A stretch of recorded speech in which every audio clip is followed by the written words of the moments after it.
So today's lesson isn't going to be a baseball skill lesson, but more a lesson on how to take care and well break in a glove properly. Um, I know this might sound a little weird coming from me as a left-handed pitcher and outfielder, where we were notoriously known for not taking care of our gloves the way we should, um, as far as our counterparts, our middle infielders and right-handers, where they always considered their gloves their babies and knew how to take care of them. But I've learned along the years, and I feel like I have a pretty good grip on how to do it right. So let's kind of go through it. So I got two gloves here. They're actually the exact same gloves. They're my son's, Carter and Quincy's gloves that they have. They're a Wilson A450, which is like the youth model of the A2000. The leather on them isn't the best. It's already fairly cheap leather when you compare it to like an A2000 or a much nicer glove where you have much firmer leather. But having said that, I can still break both these gloves in the right way, which I did. So over here I have kind of the typical way we see a lot of our boys' gloves, really flat. You see the pinkies kind of arched in, the thumbs even straight to arched in. You're not getting very good glove surface or an open area with that kind of glove. The problem with that is a lot of people break your gloves in by taking a baseball or two, wrapping it up in there, pulling it out. Sometimes you'll put a rubber band around it and then you'll stick it under your mattress or under your couch cushion and break it in that way.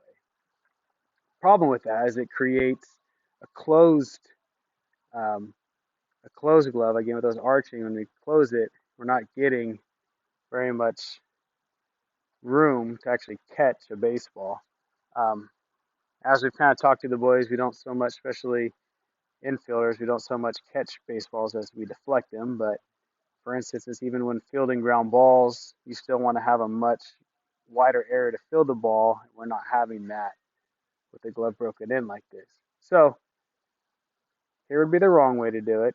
Squeezing the glove in, closing the glove where you're closing your thumb or your palm, sorry, to your pinky and closing it that way. So it's lined up that way. You see the thumb lined up with more of the index finger. Um, not a lot of surface area either. So same exact glove. I've just been working with it only a couple of days and setting it down properly. Same exact glove. Shows a lot more flared out. We have the pinky flared out a little bit, thumb flared out a little bit. And when I close it, it closes more thumb to pinky that way as opposed to the other way with the other glove. Now, you can always take a glove that's broken in the wrong way and start to train the leather to do it the right way, as I have with these, but you always want to continue to reinforce it. So here are a few ways to always kind of reinforce a proper glove.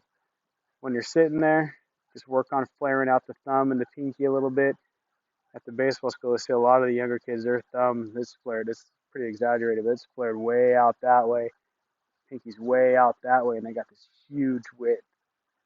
Just working on keeping it open a little bit and then closing thumb to pinky is just going to help you break that in properly. You don't ever want your glove to get too flimsy, with the exception of maybe first basemen and outfielders, but most infielders want a pretty firm glove to be able to keep it open and deflect the ball to get ready to throw it.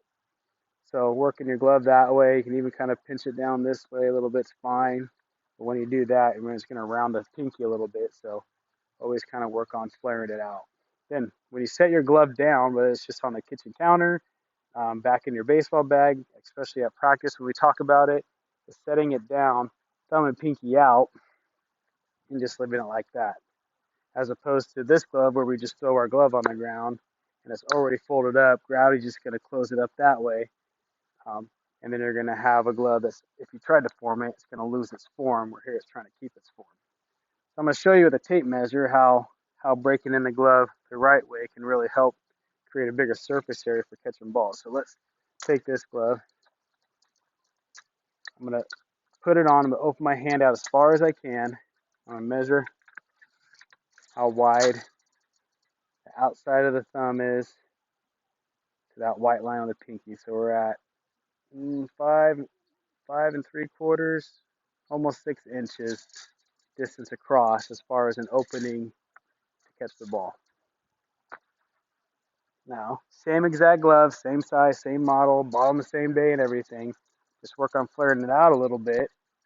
We're going to go outside Now we're looking at 7 3/4, about 7 3/4 inches from there to there. So much wider, much better area to catch the ball. And even on ground balls, when we're down, you get a wider thumb to pinky base for catching ground balls than you do with the other glove that's not just broken in.